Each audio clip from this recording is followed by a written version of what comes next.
दिवाली का समय नज़दीक आ रहा था। खुशियों, रोशनी और नए कपड़ों का त्योहार। लेकिन अरविंद और प्रिया की छोटी सी नाजुक सी अपार्टमेंट में एक अजीब सी चुप्पी छाई हुई थी। एक ही बल्ब की मध्यम रोशनी ने अंधेरे से लड़ते हुए दीवारों को उजागर किया, जो अब धीरे धीरे सिकुड़ रही थी।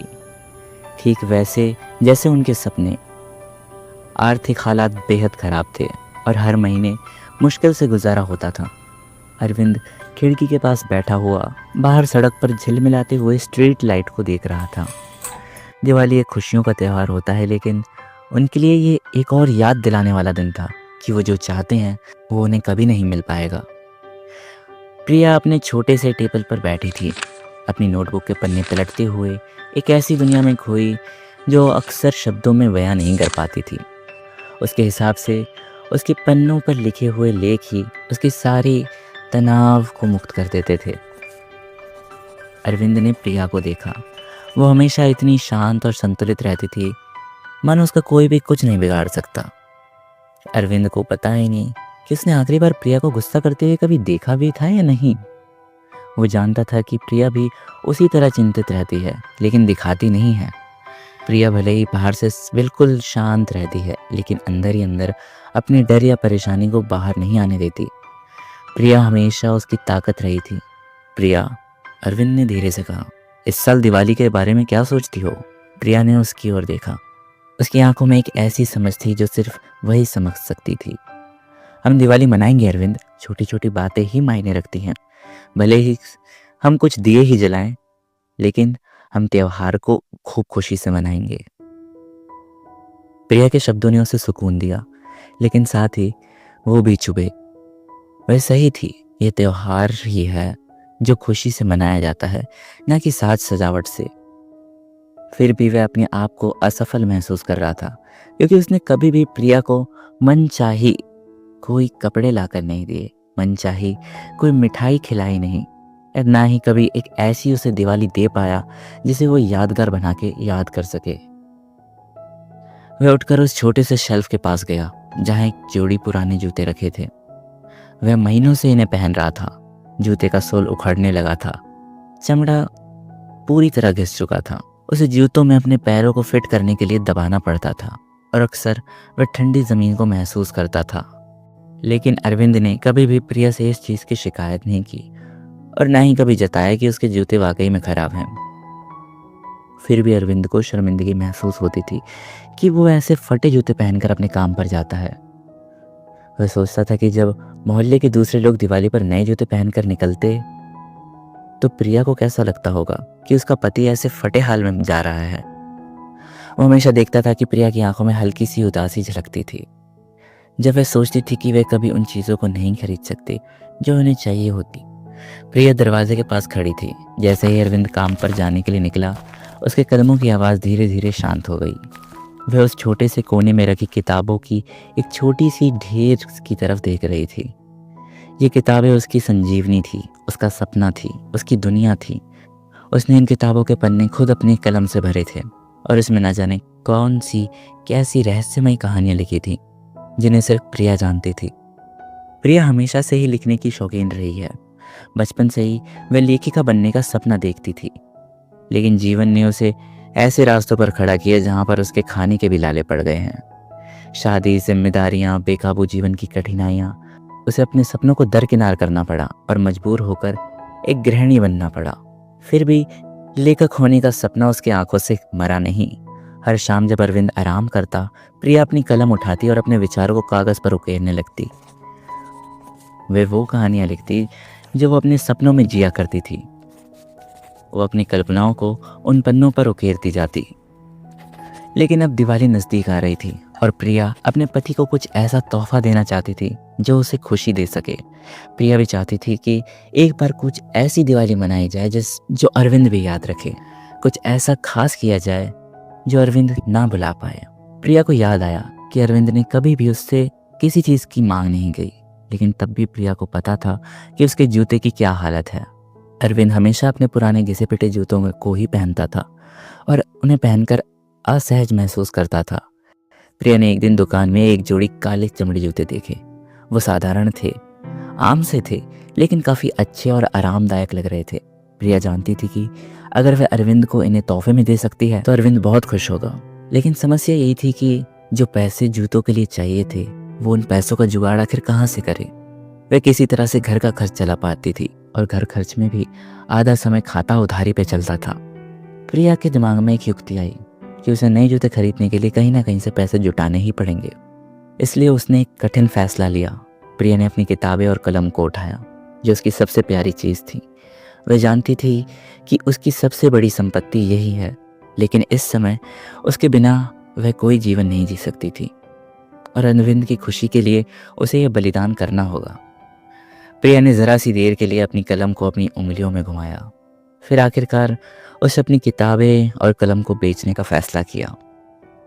ये उसके दिल को बहुत दुखी कर रहा था, लेकिन उसने सोचा ये एक छोटी सी कुर्बानी है अरविंद के लिए। प्रिया ने अपनी किताबें और कलम एक दुकान पर बेच दी। वहाँ से कुछ पैसे मिले, जिससे उसने अरविंद के लिए नए जूते खरीद लिए। दूसरी ओर अरविंद भी प्रिया के बारे में सोच रहा था। प्रिया हमेशा से ही एक ऐसी महिला रही थी जिसने अपनी खुशी को दूसरों के लिए कुर्बान किया है। अरविंद जानता था कि प्रिया को लिखने का कितना शौक है।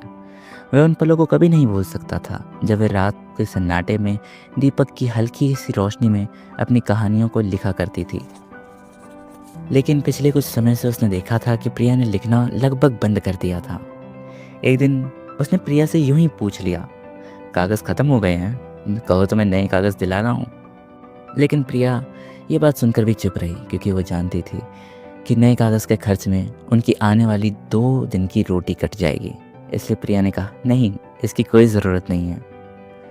अरविंद के लिए ये कोई छोटी बात नहीं थी। वह जानता था कि प्रिया को लिखने का कितना शौक है। अरविंद जानता था कि वो जो बात उससे नहीं कह पाती वो पन्नों से कहती है। उनके पास पैसे नहीं थे, लेकिन अरविंद का दिल बहुत बड़ा था।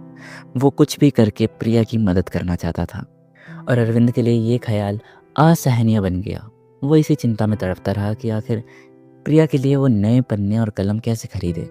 अरविंद ने मन ही मन में फैसला कर लिया कि इस बार की दिवाली पर वो प्रिया को कुछ खास देगा। वह उसके लिए कोरे पन्ने और नई कलम का तोहफा लाएगा। लेकिन समस्या ये थी कि अरविंद के पास खुद के लिए नए जूते खरीदने के लिए पैसे तक नहीं थे।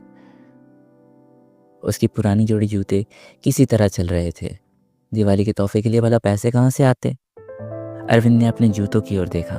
वह जानता था कि उनके बिना ठंडी ज़मीन पर चलने के लिए मजबूर होना पड़ेगा, लेकिन प्रिया की खुशी के लिए वो ये भी सहने को तैयार था। अगर प्रिया अपने सपनों को फिर से जी पाए तो मेरे ठंडे पैरों को तकलीफ कौन सी बड़ी बात है, उसने खुद से कहा। अरविंद ने अपने पुराने जूतों को पॉलिश किया ताकि वे थोड़े बेहतर दिखें। फिर वह उन्हें अपने पास के सेकंड हैंड सामान खरीदने वाले की दुकान पर बेचने चला गया। दुकानदार ने जूते की हालत देखकर बहुत कम पैसे दिए, लेकिन जूते असली चमड़े के बने थे, इसलिए उसको ठीक ठाक पैसे मिल गए। अरविंद ने बिना किसी शिकवे के पैसे ले लिए। प्रिया घर लौटी तो उसने देखा कि अरविंद वहाँ नहीं था। उसने बड़ी सावधानी से अपने साथ लिए हुए जूतों को एक छोटे से कागज़ में लपेटकर अलमारी के अंदर छिपा दिया। वह इंतज़ार कर रही थी कि दिवाली की रात आए, तब वो जाकर अरविंद को उसका तोहफा दे सकेगी। उसी समय अरविंद एक स्टेशनरी की दुकान पर गया। जो पैसे उसने जूते बेचकर जुटाए थे, उन पैसों से उसने एक नोटबुक खरीदी और एक खूबसूरत सी पेन। नोटबुक के पहले पन्ने पर उसने प्रिया के लिए एक छोटा सा संदेश लिखा, प्रिया, तुम्हारे शब्द हमेशा मेरे जीवन को रोशन कर देते हैं। दिवाली की शुभकामनाएं। अरविंद ने नोटबुक घर लाकर बिस्तर के नीचे छुपा दी। उसने सोचा प्रिया इसे देखेगी तो बहुत खुश होगी। दिवाली की रात आखिरकार आ ही गई। प्रिया ने छोटे छोटे दिए जलाए और घर को रोशन किया। उनके पास महंगे पटाखे नहीं थे और ना ही पहनने के लिए अच्छे कपड़े, लेकिन उन्होंने ये तय किया था कि ये रात खास ज़रूर होगी। अरविंद ने प्रिया की ओर देखा। उसके चेहरे पर दियों की रोशनी पड़ रही थी और वह उसे देखकर मुस्कुराई। प्रिया, अरविंद ने धीरे से पुकारा, मैंने तुम्हारे लिए कुछ लाया है। प्रिया ने चौंकते हुए पूछा, मेरे लिए कुछ लाए हो? लेकिन हमारे पास पैसे कहाँ थे? अरविंद ने बिस्तर के नीचे से वो नोटबुक निकाली और प्रिया को थमा दी। प्रिया ने जब नोटबुक और संदेश को पढ़ा तो उसकी आंखें भर आईं। वह जानती थी कि अरविंद ने ये कैसे खरीदी होंगी, क्योंकि उसके सामने अरविंद अभी भी नंगे पैर खड़ा था। प्रिया ने कांपते हुए स्वर में कहा, तो तुमने अपने जूते बेच दिए? अरविंद ने हंसते हुए कहा, जूते तो पुराने हो गए थे, उन्हें तो किसी तरह निकालना ही था, लेकिन तुम्हारी कहानियाँ तो हमेशा ही नई होती हैं और मैं नई कहानियाँ सुनने के लिए बहुत आतुर हूँ। प्रिया की आंखों से आंसू बहने लगे। उसने अलमारी से जूतों का पैकेट निकाला और अरविंद को दे दिया। उसने अखबार फाड़ के देखा तो अरविंद को एक जोड़ी जूते चकाचक चमकते हुए मिले। प्रिया ने कहा, ये तुम्हारे लिए। मैं नहीं चाहती थी कि तुम बिना जूतों के ठंड में चलो। अरविंद ने जब जूतों को देखा तो वह समझ गया कि प्रिया ने अपनी सबसे कीमती चीज़ें यानी किताबें और पेन कलम बेच दिए हैं। दोनों के लिए ये एक पल था जिसमें शब्दों की कोई ज़रूरत नहीं थी। अरविंद और प्रिया ने एक दूसरे को गले लगाया। उन्होंने समझ लिया था कि असली दिवाली महंगी चीज़ें या रोशनी से नहीं होती, बल्कि उस प्यार से होती है जो किसी को अपना सब कुछ त्यागने के लिए प्रेरित करता है। जब सामने वाला इंसान तुम्हारे लिए अपनी खास से खास प्यारी से प्यारी चीज़ छोड़ने को तैयार हो जाए तो समझ लेना कि वही इंसान तुम्हारे लिए सबसे कीमती चीज़ है। उस रात उन्होंने अपने पास बचा हुआ थोड़ा सा खाना खाया, लेकिन उन्हें ऐसा लगा कि उनको